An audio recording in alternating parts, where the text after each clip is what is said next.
갈라디아서는 이신칭의의 교리가 우리에게 얼마나 중요한 것인가를 가르쳐 줍니다. 오직 믿음으로 말미암아 우리가 의롭다함을 얻는다라고 하는 것은 루터가 말한 것처럼 기독교가 서고 넘어지는 아주 중요한 기준점이 된다라는 것이죠. 이것은 갈라디아서뿐만 아니라 신구약 66권 모든 성경이 가르쳐주는 교리입니다.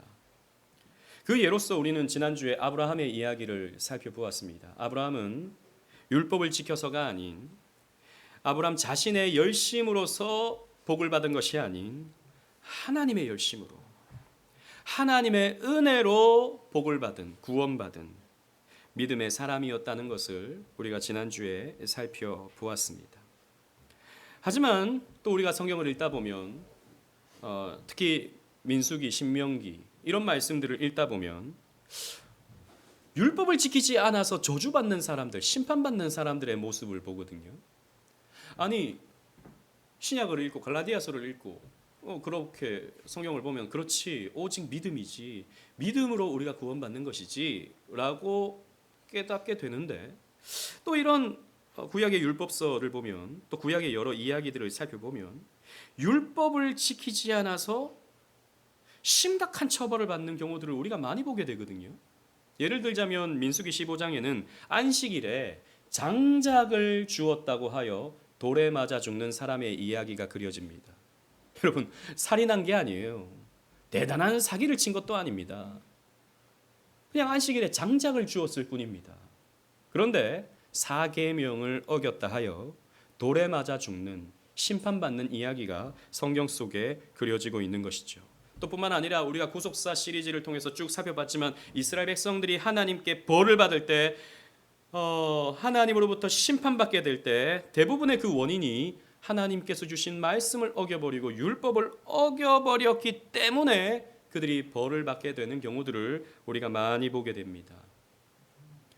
성경은 노골적으로 이것을 우리에게 또 밝히고 있기도 하는데요. 신명기 28장을 보면 율법을 지키는 자가 어떤 복을 받는지, 또 반면에 율법을 지키지 않는 자가 어떤 저주를 받는지에 대한 내용이 분명하게 기록되어 있죠.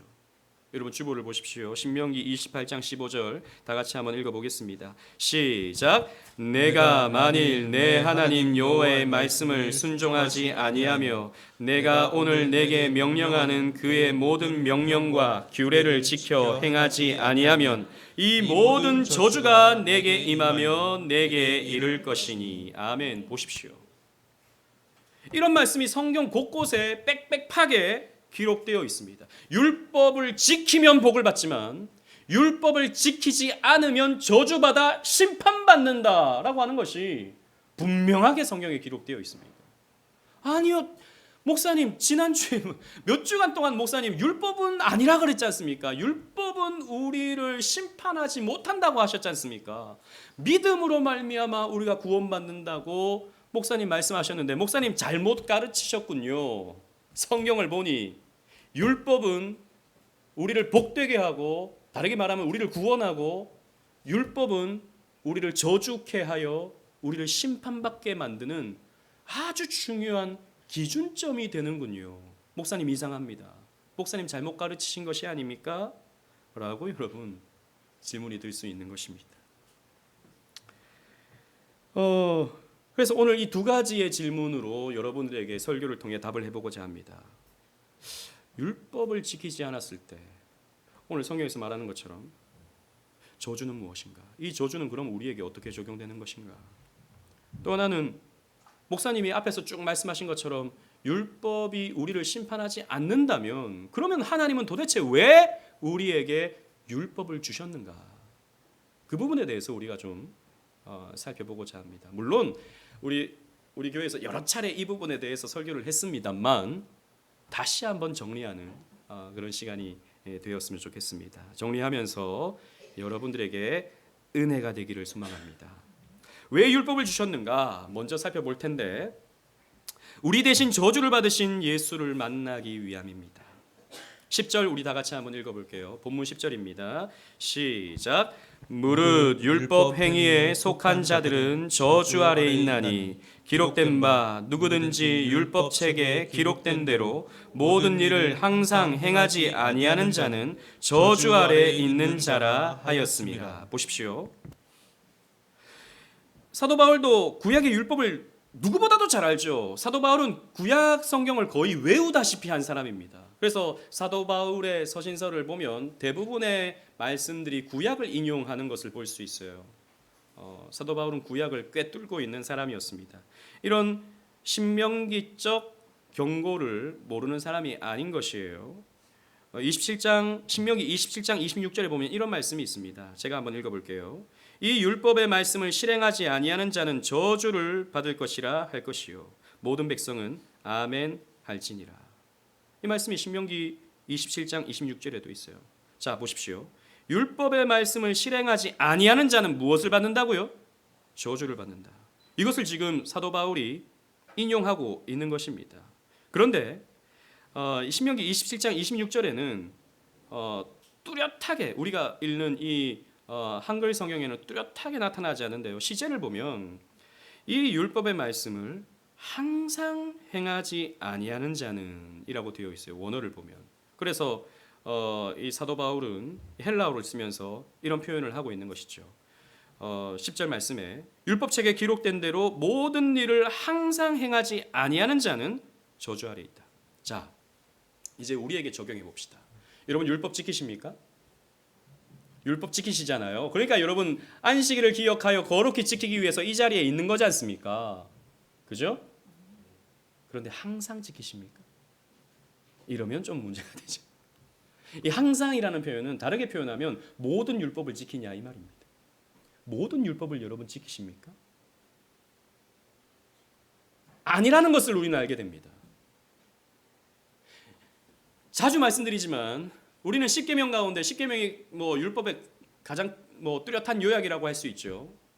어느 정도는 우리가 다 지킬 수 있지만 마지막 10번째 계명에서는 그 누구도 나는 이걸 지킨다라고 말할 수가 없어요. 10번째 계명이 무엇입니까?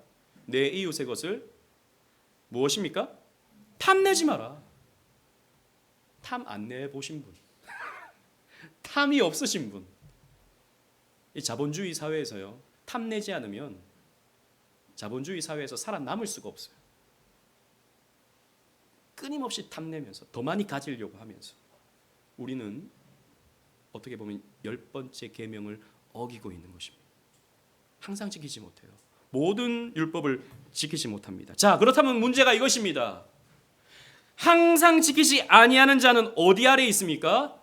저주 아래 있다라는 것입니다. 큰일 났습니다. 저와 여러분들은 저주 아래 있다라는 것이죠. 여러분 우리가 그렇습니다. 율법을 우리가 지키려 하면 할수록 율법에 대해서 우리가 배우면 배울수록 우리는 내가 율법을 온전히 지킬 수 없는 죄인이구나라고 하는 것을 발견하게 됩니다.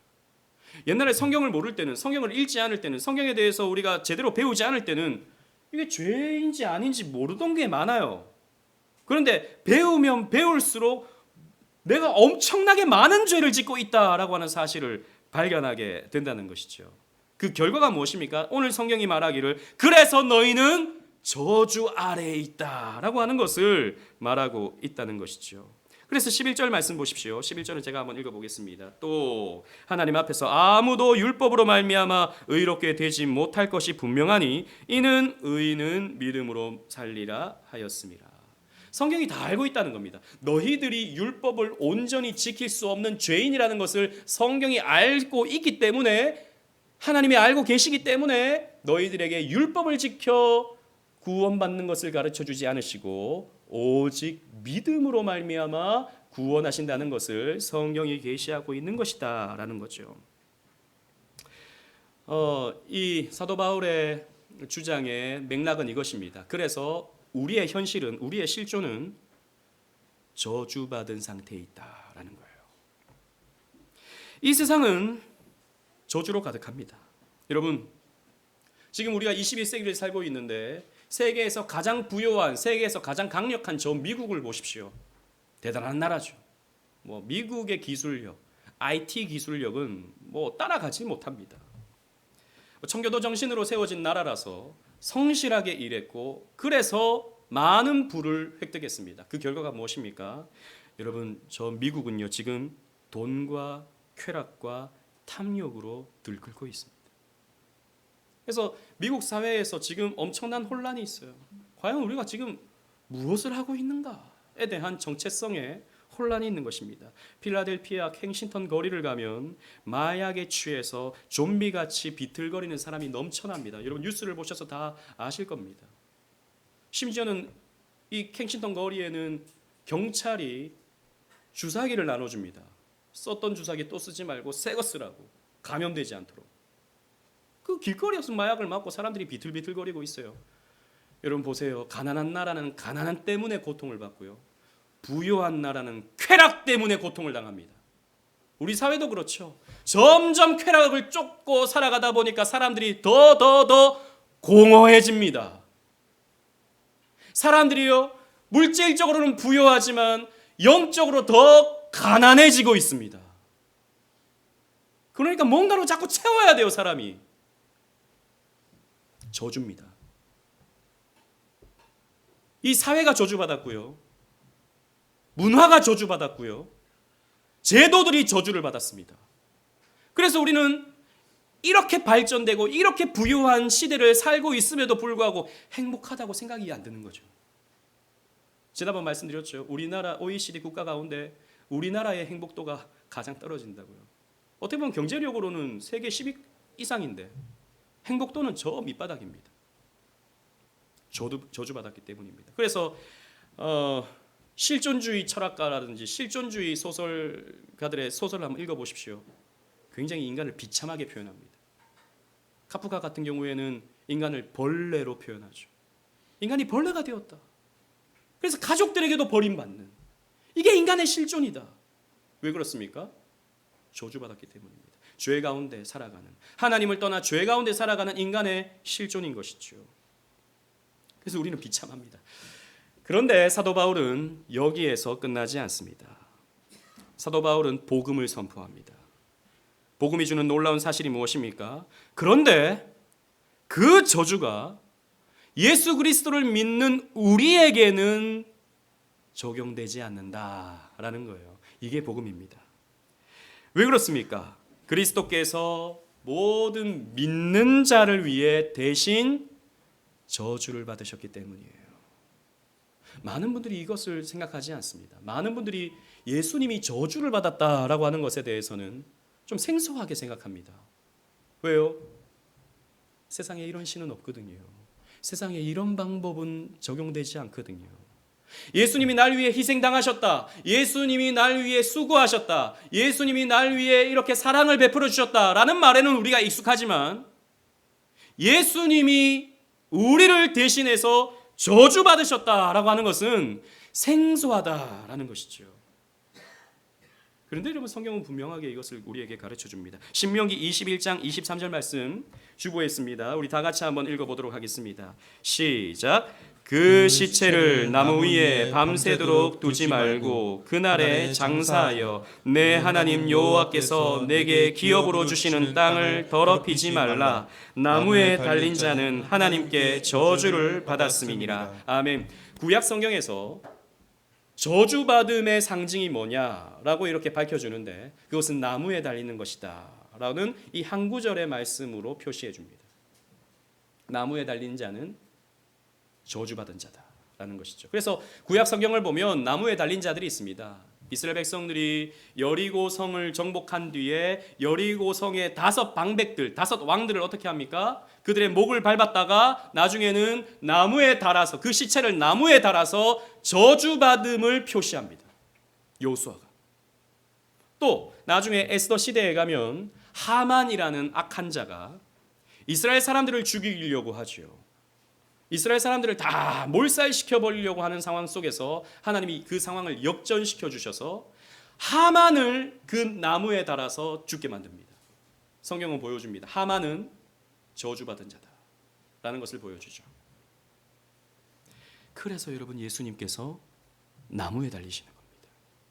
여러분 사실 유대법으로는 사형을 시킬 때 어떻게 시키냐면 돌을 던져서 죽여 사형시킵니다.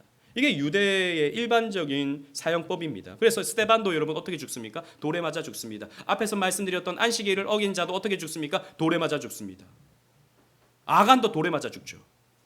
이게 일반적인 유대법이었습니다. 근데 예수님은 돌에 맞아 죽지 않으셔요. 또 당시 로마에서 가장 혹독한 사형법은 뭐였냐면 화형이었습니다. 뭐 어떤 사람들은 화형이 가장 인간에게 고통스러운 죽음을 주는 법이라 그래요. 십자가형보다도 더 큰 육체적 고통은 화형이라고 합니다. 화형으로 죽을 수도 있잖아요. 그런데 예수님은 화형으로 죽지도 아니하십니다. 당시 로마에서는 화형을 많이 집행했었습니다. 그래서 그 로마 시대 때 많은 크리스천들이 어떻게 죽습니까? 화형당해 죽습니다. 그런데 예수님은 아주 독특한 방법, 사실 이 십자가에 매다는 것은 페르시아에 혹은 카르타고에 있었던 사형법이었습니다. 근데 예수님은 이 방법으로, 왠지 모르게 이 방법으로 예수님은 십자가에 달려 죽으시거든요. 이것은 하나님의 빌드업이 있는 것이죠. 무엇입니까? 예수는 저주받았다 라고 하는 것을 보여주는 것입니다. 본문 13절, 바울은 이것을 어떻게 설명하는지 다 같이 한번 읽어보도록 하겠습니다. 시작. 그리스도께서 우리를 위하여 저주를 받은 바 되사 율법의 저주에서 우리를 속량하셨으니 기록된 바 나무에 달린 자마다 저주 아래에 있는 자라 하였습니다. 아멘. 여러분, 이것이 복음의 본질입니다. 율법은 우리에게 무엇을 가르쳐주죠? 율법은 우리가 율법을 지키지 못하는 저주받은 자라는 것을 가르쳐줍니다. 그런데 여기에서 그치는 것이 아니라 이 율법의 저주를 예수님께서 대신 가져가셨다라고 하는 것을 또 보여주는 것이죠. 그래서 예수님은 저주를 받으셨어요. 여러분, 이것이 사실 말이 안 되는 일입니다. 저주를 내리시는 분이 저주를 받으셨어요. 앞에서 말씀드린 것처럼 예수님의 십자가는 그저 희생 정도가 아닙니다. 예수님의 십자가는 그저 섬김 정도가 아니었어요. 저주를 받으신 것입니다. 우리가 받아야 할 저주를 가져가신 겁니다. 여러분, 세상의 어느 종교도, 세상의 어느 신도 사람들을 대신해서 저주를 받는 신은 예수 그리스도밖에 없습니다. 저는 예전에 그냥 예수님을 생각할 때 날 위해 고통당하신 분, 날 위해 죽으신 분 참 감사하다라는 것을 생각했었어요. 근데 성경을 나중에 좀 제가 처리를 읽고 나서 성경을 읽어보니까 그 정도가 아닙니다. 예수님은 저주를 받으신 거예요. 가장 비참한 저주를 받으신 겁니다. 왜 그렇습니까? 왜 저주를 받으셨습니까? 하나님이 세상을 이처럼 사랑하사 저와 여러분들을 사랑하셨기 때문에 저주를 받으신 것입니다. 여러분, 이 사실을 우리는 믿어야 됩니다. 이걸 우리가 생각하면 생각할수록 이것이 놀라운, 정말 하나님께서 주신 놀라운 은혜라는 것을, 사랑이라는 것을 우리는 깨닫게 되는 것이죠. 따라서 우리는 어떻게 됩니까? 저주가 없습니다. 여러분, 기억하십시오. 더 이상 우리는 율법을 어김으로써 찾아오는 저주와 심판은 다시 없습니다. 그러면 또 이제 이런 질문이 생기죠. 목사님, 그러면 그럼 죄 좀 짓고 율법 어겨도 우리에게 아무런 문제가 없는 겁니까? 이렇게 여러분 질문할 수 있겠죠. 그러나 그런 것은 아닙니다. 히브리서 12장 6절 8절 주보에 있습니다. 제가 6절을 읽고 8절 다 같이 읽겠습니다. 주께서 그 사랑하시는 자를 징계하시고 그가 받아들이시는 아들마다 채찍질 하심이라 하였으니 시작. 징계는 다 받는 것이거늘 너희에게 없으면 사생자요 친아들이 아니니라. 아멘. 하나님이 죄 가운데 우리가 뒹굴 때에 율법을 우리가 하나님이 주신 율법을 우리가 가볍게 여기고 이 율법을 마구마구 어길 때에 하나님은 사랑의 매를 드시는 것이지요. 여러분, 저주와 징계는 완전히 다릅니다. 저주는요, 하나님의 진노하심의 성품에서 나오는 거예요. 진노하심에. 하지만 징계는 하나님의 사랑으로부터 나오는 것이 징계입니다. 그래서 여러분, 죄 한번 지어 보십시오. 우리가 죄 한번 지어보면 여러분 깜짝 놀랄 겁니다. 아무 일도 일어나지 않아요. 죄를 지어도 처음에 아무 일도 일어나지 않습니다. 그건 뭐냐? 하나님이 그냥 봐주는 거냐? 아닙니다. 하나님이 오래 참으시는 거예요. 근데 계속해서 한번 죄를 지어 보십시오. 계속해서 여러분들이 죄를 지으면 하나님이 오래 참으시다가 여러분들을 징계하십니다. 그래서 때로는 아이고 죽겠네 하는 말이 여러분들에게 나와요. 아이고 죽겠네. 여러분, 그러나 그것은 심판이 아닙니다. 택함 받은 백성에게 그것은 결코 저주가 아닙니다. 그것은 무엇입니까? 하나님의 사랑입니다. 하나님께로 돌아오게 하려고 하는, 하나님을 더 의지하게 만들려고 하는 하나님의 사랑인 것이죠. 그래서 우리에게는 저주와 심판이 없습니다. 우리에게는 징계가 있죠. 그 징계는 사랑입니다. 그것은 우리를 살게 만드는 것이죠. 그래서 율법에 연약한 우리도 아브라함의 복을 받는 데는 전혀 지장이 없습니다. 때로는 우리가 아브라함의 복을 놓칠 것 같은 범죄 가운데 있다 하더라도 하나님은 당신의 열심으로 우리를 때로는 징계하시고 때로는 격려하시고 때로는 오밀조밀 우리를 만들어 가시면서 결국에는 아브라함이 받은 그 복을 우리도 누리게 하시는 것이죠. 14절 말씀 우리 다 같이 한번 읽도록 하겠습니다. 본문 14절입니다. 시작. 이는 그리스도 예수 안에서 아브라함의 복이 이방인에게 미치게 하고 또 우리로 하여금 믿음으로 말미암아 성령의 약속을 받게 하려 함이라. 아멘. 보십시오. 율법은 우리에게 죄를 가르쳐주고 그래서 내가 저주받은 자라는 것을 깨닫게 한 뒤에 우리의 저주를 가져가신 그리스도를 깨닫게 만드는 것이 율법의 기능입니다. 율법 지켜서 구원받는 게 아니라 우리는 율법 속에 담겨진 복음을 믿어 구원받는 것입니다. 율법이 우리에게 필요합니까? 필요하지 않습니까? 필요합니다. 두 번째, 율법을 왜 주셨습니까?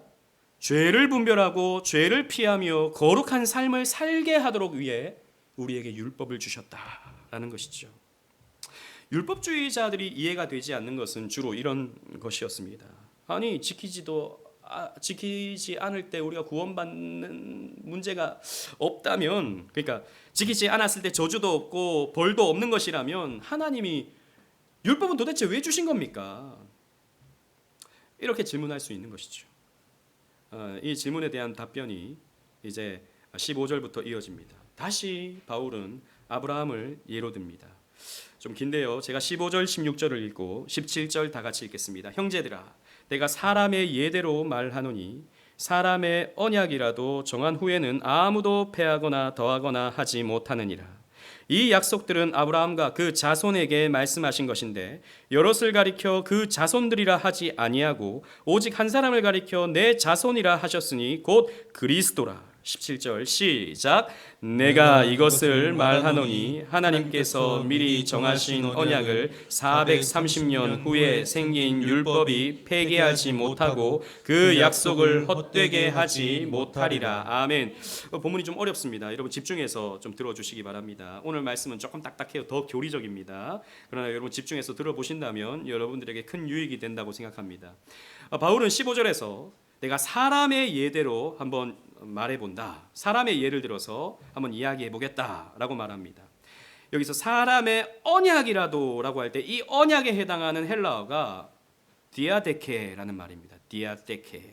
이 말은 사실 중의적인 의미가 있는 단어예요. 하나는 약속, 언약이라고 하는 뜻이 있고요. 또 하나는 유언이라고 하는 뜻이 있습니다. 이 두 가지의 뜻이 있는 단어를 사도 바울은 일부러 사용해서 언어 유희를 사용하고 있는 거예요. 즉 보세요. 이 15절 같은 경우에는 유언으로 해석하는 것이 조금 더 낫습니다. 사람의 유언이 있을 때에 그것이 공증되었을 때는 그것을 아무도 패하거나 더하거나 하지 못한다라는 거죠. 그죠? 그러니까 어머님이 이 재산은 우리 집 재산은 둘째 아들에게 다 주겠다. 공증까지 다 해버리면 그리고 돌아가시면 어떻게 됩니까? 모르겠습니다. 저는 우리나라 법을 잘 모르지만 둘째 아들이 가시는 거예요. 둘째 아들이 갖는 거죠. 유언을 사람은 패하거나 더하거나 하지 못한다라는 것입니다. 그래서 하나님이 아브라함에게 이 언약, 유언 같은 언약을 주셨기 때문에 자, 아브라함이 이 언약을 받고 나서 430년 후에 모세를 통해서 하나님이 율법 주셨다라는 것입니다. 율법이 주어진다 한들 아브라함에게 주셨던 이 언약이, 이 유언 같은 언약이 폐기될 수 있느냐라고 이렇게 사도 바울이 묻는 것이죠. 여러분, 폐기할 수 있습니까? 없습니까? 없다라는 것이죠. 유언처럼 이 언약도 법적 효력이 있기 때문에 이것이 폐기되지 않는다.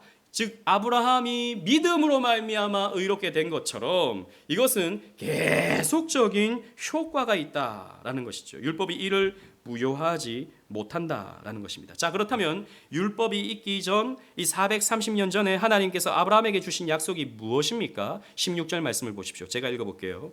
이 약속들은 아브라함과 그 자손에게 말씀하신 것인데 여럿을 가리켜 그 자손들이라 하지 아니하고 오직 한 사람을 가리켜 내 자손이라 하셨으니 곧 그리스도라라고 했습니다. 즉 하나님이 아브라함에게 주셨던 약속의 알맹이가 무엇입니까?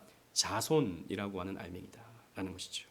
창세기 13장 5절, 17장 7절에 보면 하나님께서 아브라함에게 약속하시는데 제가 17장 7절을 한번 읽어볼게요. 주보에는 없습니다.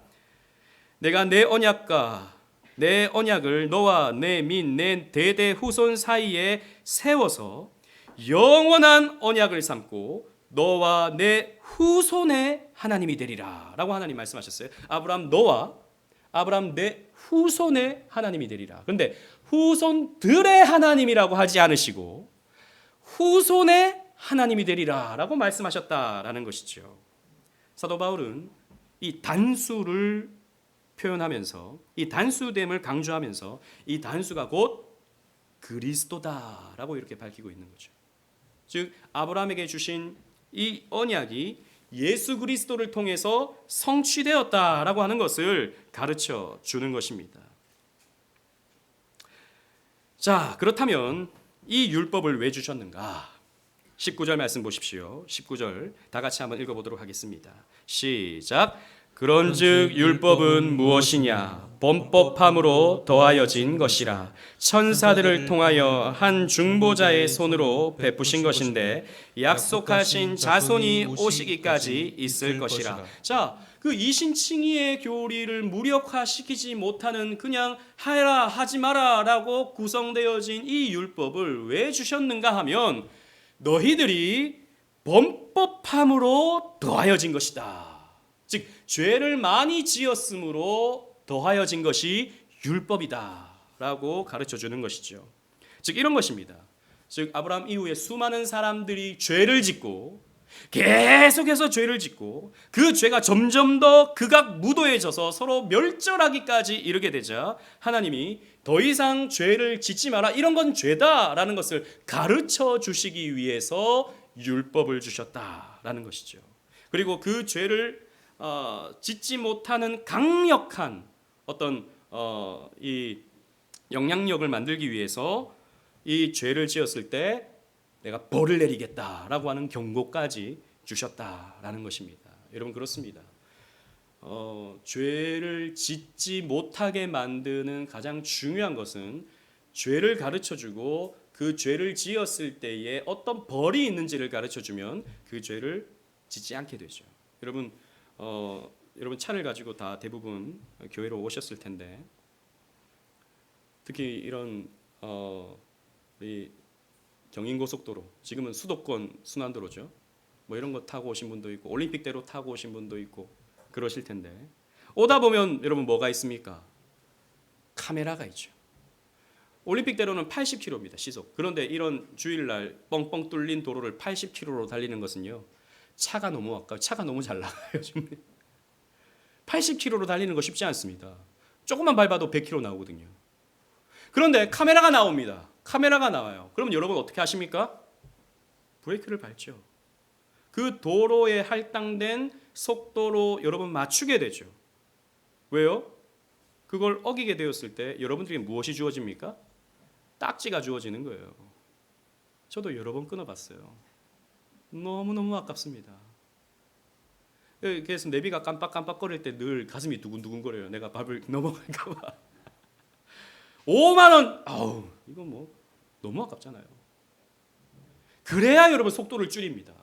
그래야 커브 틀 때 카메라가 있어서 속도를 줄이는 거예요. 그렇지 않으면 여러분 도로는 무법천지가 될 겁니다.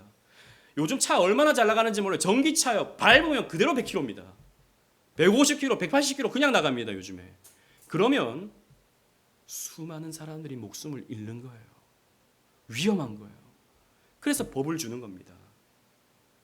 제한 속도, 또 카메라, 그걸 어겼을 때의 벌금 내리는 거죠. 우리에게 위험한 죄, 우리를 위험하게 만드는 죄를 피하라고 하나님이 율법을 주시는 거예요. 이 도로는 80km로 달려야 돼. 안식일을 기억하여 거룩히 지켜야 돼. 라고 하는 율법을 우리에게 주시는 것입니다. 또 하나,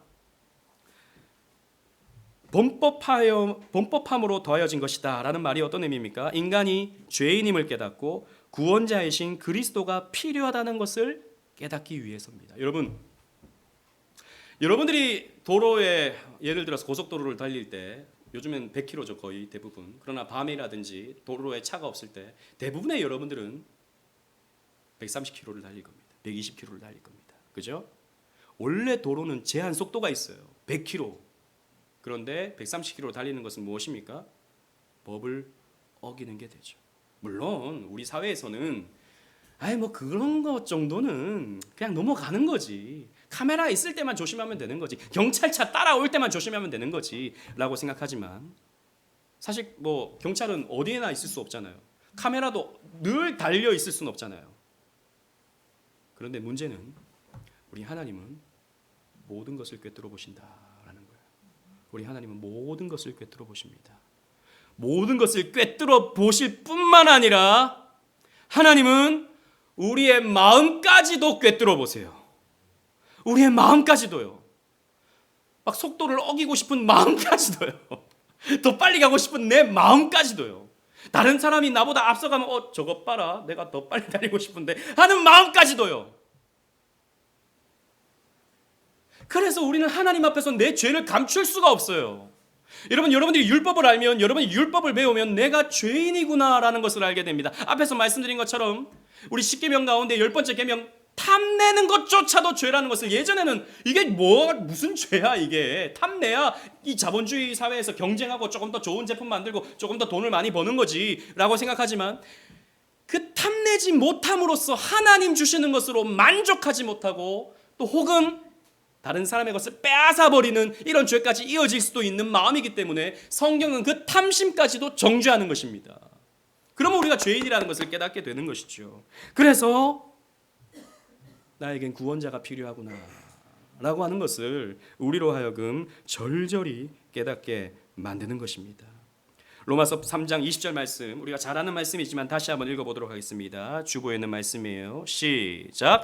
그러므로 율법의 행위로 그의 앞에 의롭다 하심을 얻을 육체가 없나니 율법으로는 죄를 깨달음이라. 율법은 무슨 기능이 있습니까? 죄를 깨닫는 겁니다.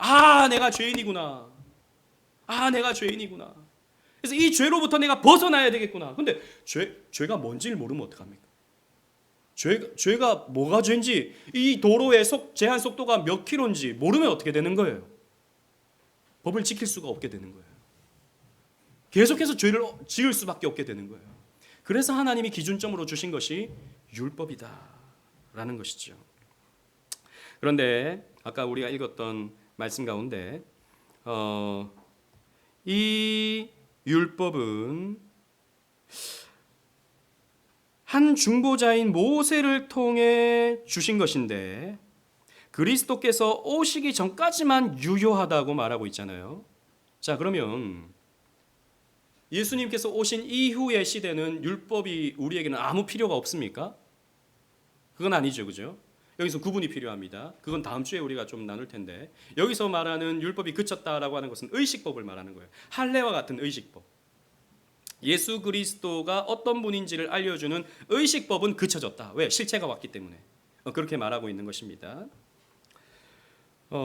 그래서 우리는 저 안식교도들과 다르게 우리는 의식법을 지키지 않는 것입니다. 안식일을 지키거나 먹는 거에 있어서 구별이 있거나 또 여러 율법의 어떤 규례들에 있어서, 의식법 규례에 있어서 우리는 자유하게 되는 것입니다. 그러나 안식교라든지 하나님의 교회 같은 이단들은 여전히 이런 의식법을 성경에 있다 하여 지키고 있는 것이죠. 그 부분은 제가 다음 주에 말씀드리도록 하겠습니다. 다음 주입니다. 칼빈은 기독교 강요에서 율법의 용도 세 가지를 다음과 같이 정리했습니다. 이건 오늘 결론과 같은 말씀이에요. 세 가지 용도가 있는데 첫 번째 용도가 뭐냐? 죄를 깨닫고 억제하기 위함입니다. 칼빈은 이 갈라디아서를 읽으면서 또 로마서를 읽으면서 그러면 그리스도께서 왜 율법을 주셨는가? 하나님이 왜 율법을 주셨는가? 그리스도는 뭐라고 말씀하셨습니까? 내가 율법을 폐하러 왔는 줄 아느냐? 내가 율법을 다시 세우러 왔다라고 말씀하셨거든요. 그리고 아까 우리가 읽었던 그런 세 계명의 말씀, 세 율례의 말씀을 주셨다고요. 더 확장해서 율법을. 첫째는 죄를 깨닫게 하고 억제하기 위함입니다. 뭐가 죄인지 알아야 되는 것이죠. 뭐가 죄인지. 여러분 1계명이 무엇입니까? 10계명 가운데 1계명이 무엇입니까? 하나님 외에 다른 신을 내게 두지 말라. 하나님 외에 여러분 섬기는 신이 있습니까? 없습니까? 없죠. 그죠? 여러분 절에 가십니까? 혹은 무당 찾아가십니까? 요즘 무당들이 왜 이렇게 인기가 있는지 모르겠어요. TV에 뭐 무당들이 연애하는 것까지 내가 봐야겠습니까? 우리가 그런 것도 봐야 돼요? 아무튼 요즘 사회가 이렇게 과학이 발전한 사회에서요, 사람들은 더 무속에 찌들어갑니다. 공허하기 때문이죠. 두렵기 때문입니다. 사실 하나님을 찾아야 되는데. 아무튼 그런데 우리가 이 말씀을 들으면 내가 이 1계명은 잘 지키고 있지라고 생각하지만 예수님께서는 뭐까지도 확장시킨다고요? 율법을 마음까지도 확장시키는 거예요. 정말 여러분 하나님보다 더 귀한 게 여러분들에게 없습니까? 솔직히 말해서 하나님보다 더 귀한 거 있습니까? 없습니까? 말을 못하네 다들. 많아요 여러분. 그런 면에서 저와 여러분들은 다 우상숭배자들이에요. 율법이 우리에게 죄를 가르쳐줍니다. 이게 죄라는 것을 가르쳐줍니다. 그리고 그 죄를 억제하기 위함이죠. 그 죄를 벗어버리고 하나님께로 나아가고자 하는 마음을 우리에게 주는 것이 율법의 첫 번째 기능입니다. 두 번째, 자신을 바라봅니다. 그리고 그리스도께로 인도하기 위함이에요. 그 죄가 뭔지 알면 그 죄를 짓고 있는 나 자신을 발견하게 된다는 거죠. 예전에는 내가 잘 살고 있는 줄 알았는데, 내가 착한 줄 알았는데, 착하니까 내가 그래도 뭐 사기치지도 않고 정직하게 살고 나는 괜찮은 사람인 줄 알았는데, 성경을 보니까, 하나님 말씀 들어보니까 내가 늘 죄를 짓고 살아가는 거예요. 아까 우리 세계명의 말씀 읽었잖아요. 어찌하여 형제의 눈에 있는 티는 보고 내 눈 속에 있는 들보는 깨닫지 못하느냐. 우리가 얼마나 많이 이 말씀을 어기고 살아갑니까? 다른 사람은 얼마나 많이 정죄하고 다른 사람은 얼마나 많이 판단하고 살아갑니까? 내가 늘 죄를 짓고 있구나 라고 하는 것을 우리가 발견하게 되죠. 그래서 우리는 어떻게 됩니까? 그리스도께로 나아갑니다. 내 죄를 용서해 주시는 그리스도께로 나아가게 하기 위해서 율법이 우리에게 필요한 것이죠. 그래서 이것은 구약의 사람들도 마찬가지였습니다. 자신의 죄인됨을 보고 메시아께로 피해야 되는구나 라고 하는 것을 알았어요. 시편 2편 12절 말씀 우리 다 같이 한번 읽어보도록 하겠습니다. 시작. 그의 아들에게 입맞추라. 그렇지 아니하면 진노하심으로 너희가 길에서 망하리니 그의 진노가 급하심이라. 여호와께 피하는 모든 사람은 다 복이 있도다. 아멘. 그 아들에게 입맞추라. 그 아들에게로 피하라 라는 것입니다. 왜? 우리에게 저주가 쏟아지니까, 우리에게 심판이 쏟아지니까 우리가 그리스도께로 피해야 된다라는 것입니다. 그 피하는 길을 가르쳐 주는 것이 율법이다 라는 거예요. 마지막 세 번째, 삶의 규범으로서 하나님의 뜻을 알려주기 위함입니다. 이제는 우리가 율법을 안 지킨다 하여 지옥에 가는 것이 아니라는 것을 알게 됐어요. 또 우리가 율법을 어긴다 해서 하나님이 우리를 저주하시는 게 아니라는 것을 알게 됐습니다. 이 모든 율법의 요구가 십자가에서 완성되었다라고 하는 사실을 우리가 깨닫게 된 거예요. 그렇다면 정말 이 은혜를 받은 사람은요, 이제는 정말 막 살 수 없어요. 정말 이 은혜를 깨닫는 사람은 나를 위해 저주받으신 그리스도의 은혜가 너무 감사해서 어떻게 그분께 기쁨이 될 수 있을까를 생각합니다. 아까 우리 찬양했잖아요. 나 주님의 기쁨 되기 원하네. 여러분, 이것이 성도의 마음입니다. 내가 지옥 가기 때문에 죄를 짓지 않아야겠다가 아니라 내가 착하게 살아야 천국 가니까 선하게 살아야겠다가 아니라 목적은 이것입니다. 하나님을 기쁘시게 하기 위하여, 하나님의 영광 위하여 우리는 율법을 배우고 율법을 지키며 살아야겠다는 생각이 드는 거예요. 내가 죄를 짓잖아요. 하나님이 마음 아파하십니다. 그게 싫은 거예요.